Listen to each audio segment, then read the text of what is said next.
Good morning, dear student. I am Professor Jasmine Faraz. Welcome you on my channel. We have completed Bill of Exchange first method. We have also solved textbook problem from question number 5 to question number 10. Now with the help of this, you can easily solve question number 1 to question number 4 textbook problem. अब जो मैं थोड़ा बचा है वो objective type question जब मैं solve करूंगी तो पूरा कर दूंगी। आज यहाँ मैंने एक वीडियो पूरा बिल ऑफ एक्सचेंज पे बनाया है जो पूरा मेथड कवर करेगा, फर्स्ट मेथड कवर करेगा।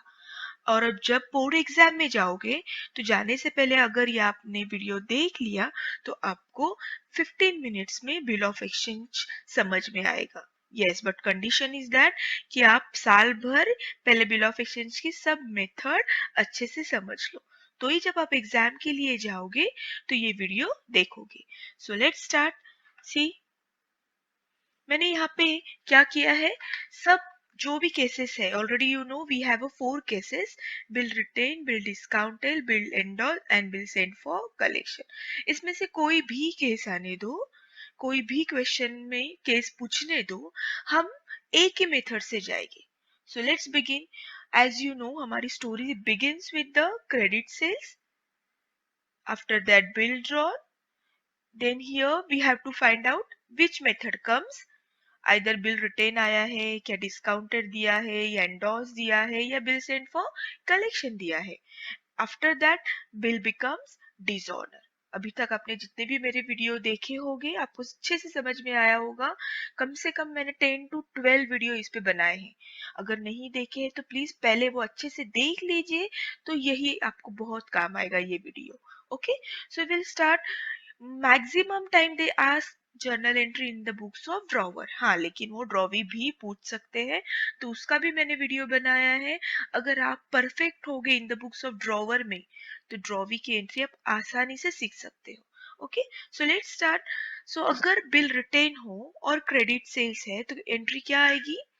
Who is the receiver, who is the giver, बस यही दो क्वेश्चन हमें पूछने हैं।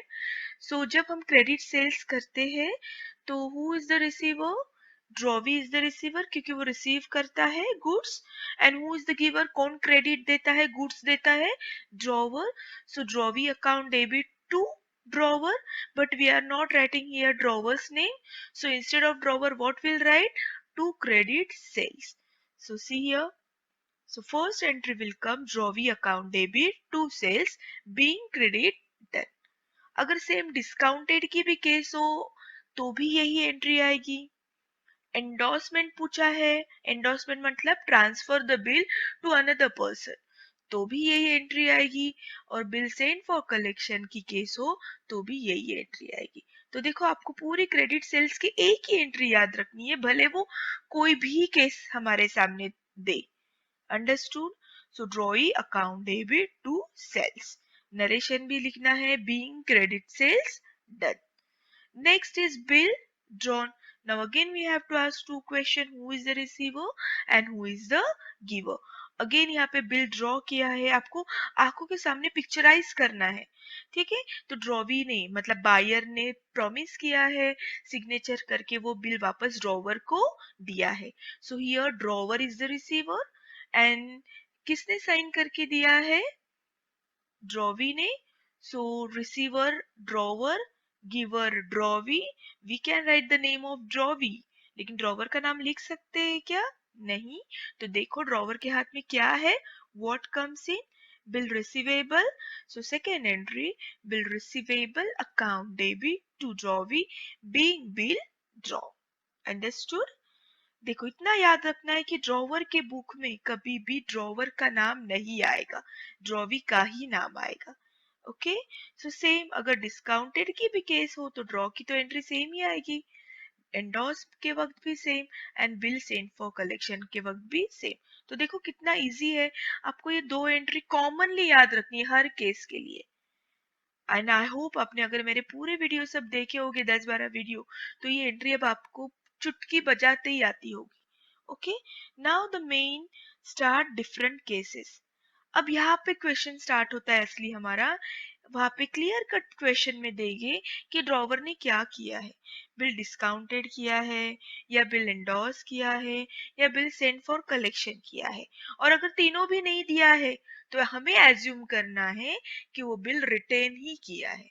रिटेन का मतलब क्या, ड्रॉवर ने वो बिल अपने पास ही रखा है।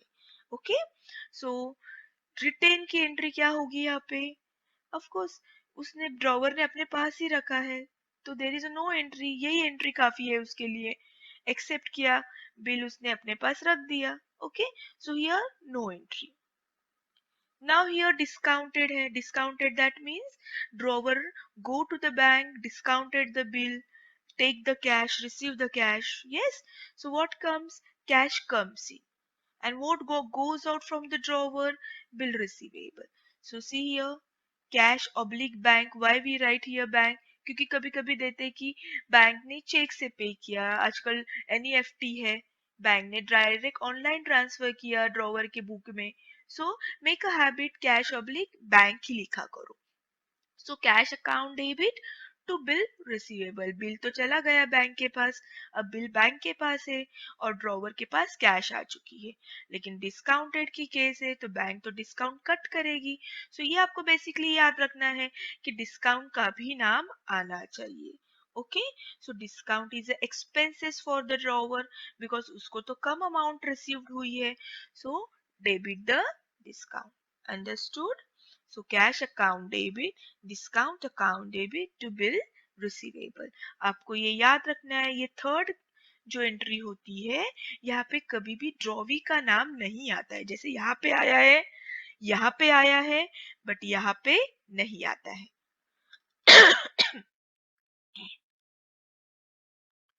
सो क्यों नहीं आता है, बिकॉज ये पिक्चर में कहीं भी ड्रॉवी नहीं आता है। See drawer go to the bank, accept the money from the bank, है ना, and bill goes out to the bank। तो यहाँ पे कहीं पे भी ड्रॉवी है क्या पिक्चर में, नहीं, तो यहाँ पे ड्रॉवी का नाम नहीं आएगा। ओके, आई होप आपको समझ में आ रहा है। नेक्स्ट, अगर बिल डिस्काउंटेड की केस नहीं है और सपोज ये नहीं है, उन्होंने एंडोर्स पूछा है, तो फिर हमारी एंट्री क्या आएगी, सेल्स की एंट्री आएगी, ड्रॉ की एंट्री आएगी और यहाँ पे एंडोर्स की एंट्री आएगी। Again who is the receiver, bill, वो जो बिल था वो किसको दिया ड्रॉवर ने, एंडोर्सी को। एंडोर्सी मतलब क्या, the person who receive the bill from the drawer, drawer transfer करता है अपना bill to the that person, so endorsee। and who is the giver, bill किसने दिया, of course drawer, but as you know drawer की book में drawer का नाम नहीं लिखना है, so what goes out from the drawer, bill। so see here, what entry will come, endorsee, receiver, account debit to bill receivable, what goes out, bill, being bill endorse। understood? so अगर bill endorse की entry होगी तो first, second and this will be a third entry. बस यहाँ पे आपको ध्यान रखना है, अब यहाँ पे बिल किसके पास होगा, एंडोर्सी के पास। यहाँ पे बिल किसके पास था, बैंक के पास। ओके, ये आपको याद रखना है, बिल किसके पास है for a time be, who is the holder of the bill, because जो होल्डर होता है वो ही नोटिंग चार्जेस पे करता है, ये आपको याद रखना है।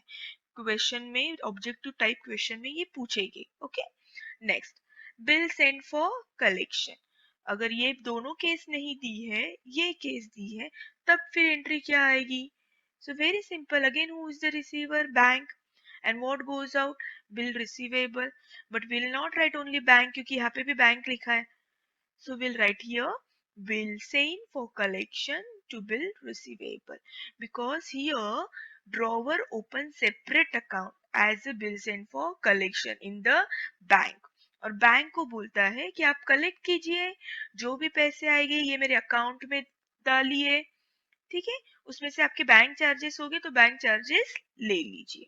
Okay, so this is bill send for collection. So अगर ये पूछा है तो आपको ये एंट्री करनी है, ये करनी है और ये करनी है, बस यहाँ पे थोड़ा सा ध्यान देना है ये वाले एंट्री में।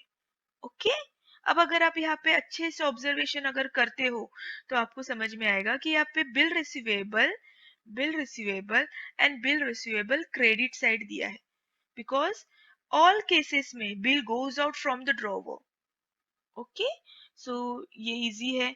अब डेबिट में क्या होगा, जो रिसीवर है, here bank receive, here endorse receiver, and here bill sent for collection मतलब bank receiver, but we open a separate account और उसको नाम दिया है बैंक फॉर कलेक्शन, सो हम यहाँ पे बिल सेंड फॉर कलेक्शन लिखेंगे। ओके, सो ये आपको सिर्फ याद रखना है, बाकी क्रेडिट तो बिल रिसीवेबल ही करना है, यहाँ पे ड्रॉवी का नाम कभी भी नहीं आएगा। Okay, now next, bill get dishonour, very simple, कोई भी केस हो हमें D4 फॉर्मूला याद रखना है। व्हाट डज मीन D4, मतलब बिल अगर डिसऑनर होगा तो ड्रॉवर के बुक में डेबिट में हमें किसका नाम लिखना है, ड्रॉवी का। कोई भी केस हो यहाँ पे डेबिट में ड्रॉवी का ही नाम आएगा। ठीक है, सो बिल्कुल टेंशन नहीं लेना, D4 फॉर्मूला याद रखना है, 100% आपकी एंट्री करेक्ट आएगी। ओके, सो ड्रॉवी अकाउंट डेबिट 2। अब यहाँ पे बिल होल्डर कौन था, किसके पास बिल था, ऑफ कोर्स रिटेन है, दैट मीन्स ड्रॉवर के पास ही था। तो एक बार बिल डिसऑनर होने के बाद वो बिल का कोई वैल्यू नहीं होता है, तो उन्होंने वापस कर दिया ड्रॉवर ने, ये ले तेरा बिल वापस, कोई काम का नहीं रह चुका है अब। सो who is the giver here, drawer, but as you know in the books of drawer we are not going to write the name of drawer, so what goes out from the drawer, of course bill goes out, so bill receivable, drawee account debit to bill receivable। Okay, dishonour के entry में थोड़ा सा आपको सोचना है कि bill किसके पास है। Now same about bill discounted, अब यहाँ पे बिल किसके पास था, अगर ये केस आपको पूछी गई तो आप ये एंट्री करोगे, ये एंट्री करोगे, फिर ये एंट्री करोगे, फिर डिसऑनर की एंट्री करोगे। सो डिसऑनर D4, डेबिट में तो ड्रॉवी आएगा 2। अब बिल किसके पास है, ऑफ कोर्स यहाँ पे समझ में आ रहा है, बैंक के पास है, डिस्काउंट किया है मतलब, so here who is the giver, bill किसने वापस दे दिया, बैंक ने। यहाँ पे नोटिंग चार्जेस कौन पे करेगा for a time being, bank. यहाँ पे नोटिंग चार्जेस कौन पे करेगा, ड्रॉवर। सो जो होल्डर होता है बिल का फॉर अ टाइम बीइंग वो नोटिंग चार्जेस पे करता है। ओके, सो यहाँ पे आपको ध्यान देना है कि अगर क्वेश्चन में दिया है कि नोटिंग चार्जेस पेड किया है तो आपको यहाँ पे नोटिंग चार्जेस की अमाउंट ऐड करनी होगी। ठीक है, बाद में वो देंगे नोटिंग चार्जेस कब पेड किया है, क्योंकि आफ्टर ऑल वो ड्रॉवी ही पे करेगा। तो ड्रॉवी एक के पास दो ऑप्शन होते हैं, एक तो वो पार्ट पेमेंट के वक्त कर दे नोटिंग चार्जेस फटाक से, नहीं तो न्यू बिल के वक्त कर दे। करना तो ड्रॉवी को ही है, तो वहां पे तो हम ऐड करेंगे ही, लेकिन यहाँ पे भी कंपलसरी हमें ऐड करना ही है। प्लीज ये आप भूलो मत। ओके, नेक्स्ट, अगर बिल एंडोर्स की केस होगी तो ऑफ कोर्स डेबिट में तो ड्रॉवी आएगा 2। अब यहाँ पे कौन गिवर है, एंडोर्स ही ने वापस कर दिया बिल, उसके पास पहले था, ही इज द रिसीवर, है ना, previously he was the receiver, but now here he is the giver. Okay, and same about here, drawee account debit to again bank, but will not write here bank, will write here bill sent for collection। Again यहाँ पे भी अगर noting charges दिया है तो हमें add करना है, इसी में बार बार ये आपको बोल रही हूँ क्योंकि मैक्सिमम बच्चे यही पे गड़बड़ कर देते हैं। ओके, इसलिए मैंने कहा है कि एग्जाम जाने से पहले, चाहे वो कोई भी हो, कॉलेज की हो या बोर्ड एग्जाम हो, आप ये एक बार वीडियो जरूर देखो। Okay, now will move to the next. I hope आपको ये अच्छे से समझ में आया है। नाउ ये 4 स्टेप्स होने के बाद, डिसऑनर होने के बाद नेक्स्ट 4 स्टेप्स क्या होती है हमारी, cancellation, part payment, interest charge and bill draw।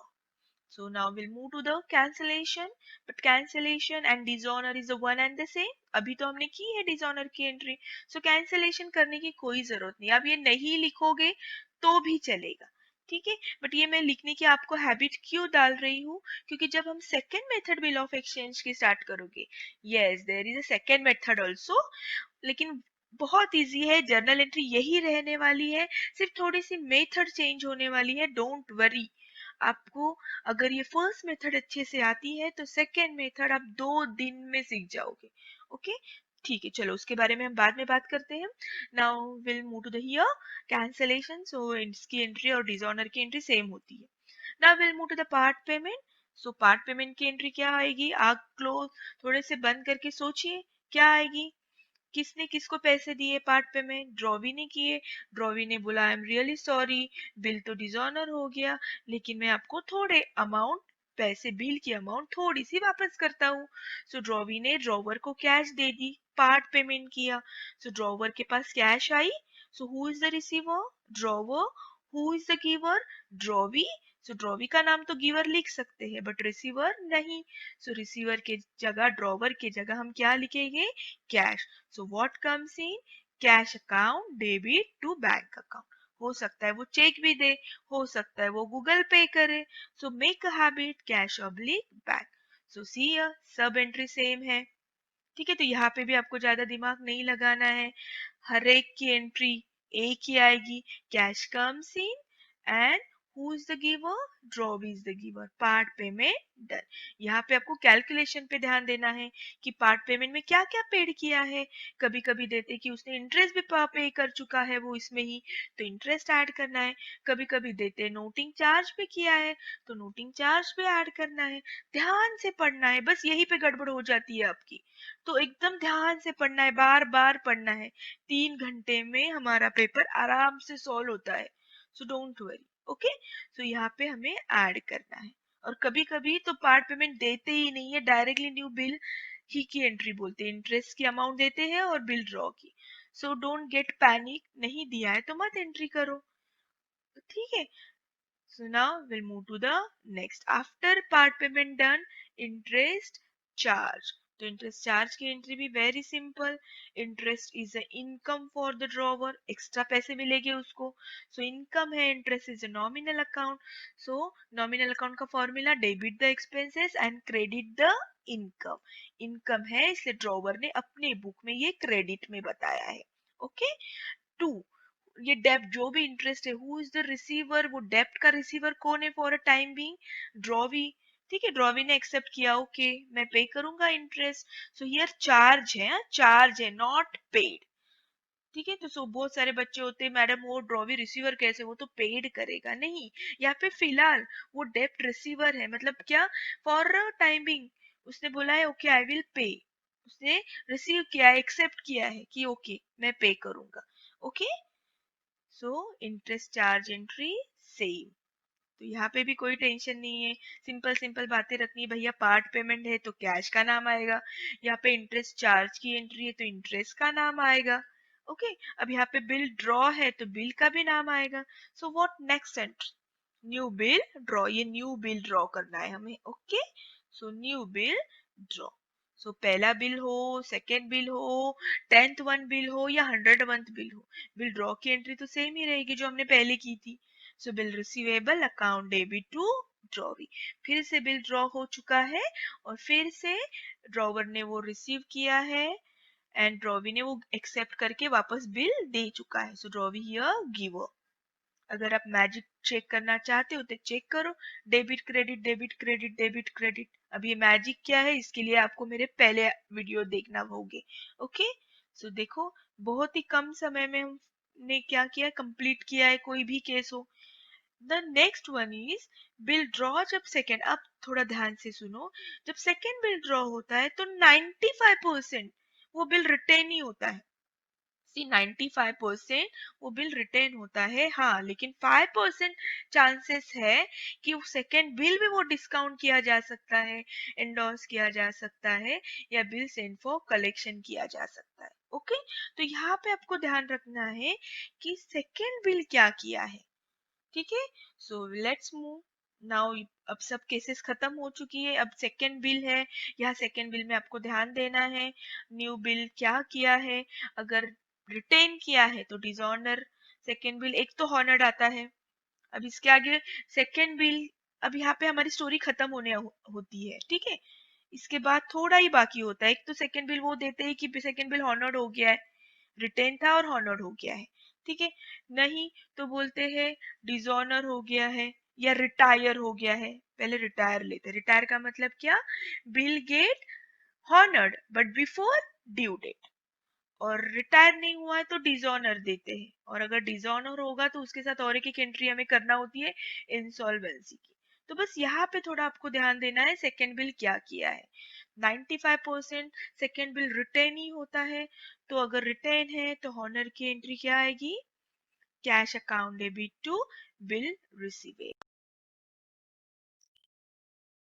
अगर आपको दिया है सेकेंड बिल डिस्काउंटेड किया है और हॉनर्ड हो चुका है, ठीक है, तो एंट्री क्या आएगी।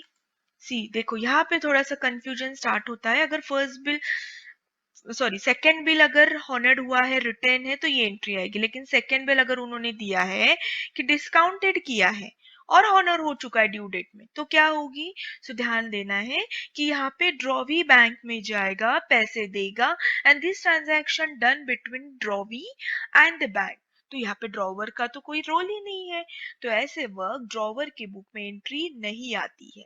फिर से एक बार लिख लीजिए कि जब सेकेंड बिल या फर्स्ट बिल डिस्काउंटेड होता है और वो बिल हॉनर्ड होता है, तो ड्रॉवर के बुक में एंट्री नहीं होती है, ठीक है।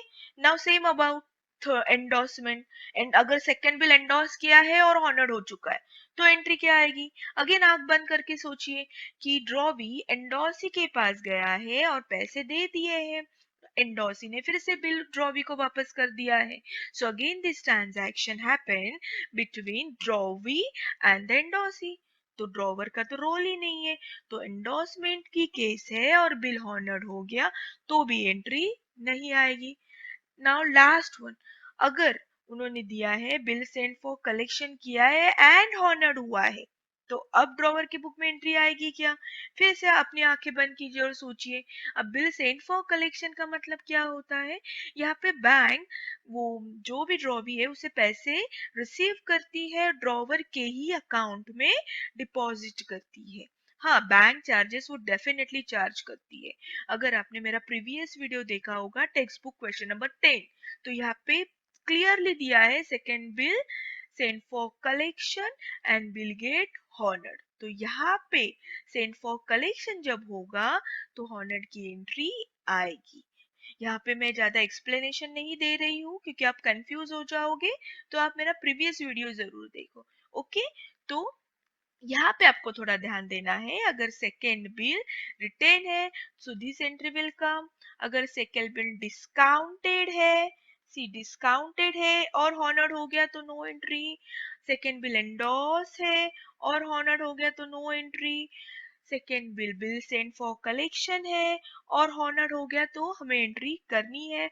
उसके लिए आप क्वेश्चन नंबर 10 सॉल्व कीजिए, मैंने ऑलरेडी वीडियो अपलोड किया है। Okay, done. Now will move to the next. कभी कभी ऐसे देते कि नहीं वो बिल हॉनर्ड नहीं हुआ है, रिटायर हुआ है, तो रिटायर की एंट्री क्या आएगी। सी अब ये एंट्री नहीं है, हॉनर्ड नहीं दिया है, रिटायर दिया है, तो रिटायर की entry again same, cash account debit bill goes out but R for rebate R for retire. ठीक है, रिबेट भी मैंने अच्छे से एक्सप्लेनेशन किया है, so this entry will come. Okay, अगर रिटायर भी नहीं दिया है, हॉनर्ड नहीं दिया है सेकेंड बिल, रिटायर नहीं दिया है, तो दे सकते हैं कि वो बिल डिसऑनर हो चुका है। तो डिसऑनर कुछ भी हो, D4 फॉर्मूला यूज करो, drawee account debit to bill receivable, ठीक है, being bill dishonour, and once bill dishonour we have to pass extra entry insolvency, so cash account debit bad debts account debit to drawee. Okay, insolvent है तो bad debts का नाम आना चाहिए, dishonour है तो D4 फॉर्मूला यूज होना चाहिए, रिटायरमेंट है तो R for retirement R for rebate होना चाहिए। Okay, so this are the simple simple trick जिससे आपको आउट ऑफ मार्क्स मिल सकते हैं बिल ऑफ एक्सचेंज में। इसके पहले तक 10 मार्क्स थे प्रैक्टिकल ये क्वेश्चन को, 5 मार्क्स थे फॉर्मेट के लिए और 1 मार्क्स का होता था ऑब्जेक्टिव। तो देखो कितना बड़ा चैप्टर, 16 मार्क्स का चैप्टर था और बहुत आसानी से बच्चे इससे मार्क्स मिलाते थे। ठीक है, मैं पूरा 100% गारंटी देती हूँ कि अगर आपने सब वीडियो अगर ध्यान से देखे और स्टोरी वाइज याद किए, सॉरी याद नहीं करना है समझ के किए, तो आपको बहुत अच्छे से बिल ऑफ एक्सचेंज जाएगा। ठीक है। सो इसी तरह से मैं डिक्लेयर करती हूँ कि हमारा बिल ऑफ एक्सचेंज कवर हो चुका है। हाँ, कुछ छोटी छोटी बातें बाकी है, जैसे कि आपको अभी भी कंफ्यूज हो रहा है डेट कैलकुलेशन कैसे करने जब डेज में देते हैं। देन बिल ऑफ एक्सचेंज का फॉर्मेट कभी कभार थोड़ा सा चेंज होता है, पेई का नाम देते हैं तो कैसे करना है। तो ये सब मैंने अपने नेक्स्ट वीडियो में कवर किया है, जब मैं ऑब्जेक्टिव टाइप क्वेश्चन सॉल्व करूंगी। मैंने पूरे क्वेश्चन सॉल्व किए हैं बिल ऑफ एक्सचेंज के ऑब्जेक्टिव टाइप, तो आपको वहां पे ये सब छोटी मोटी बातें जो बाकी है वो कवर हो जाएगी। ओके, सो आई होप आपने बिल ऑफ एक्सचेंज एंजॉय किया है, फर्स्ट मेथड एंजॉय की है, अभी भी सेकेंड मेथड बाकी है।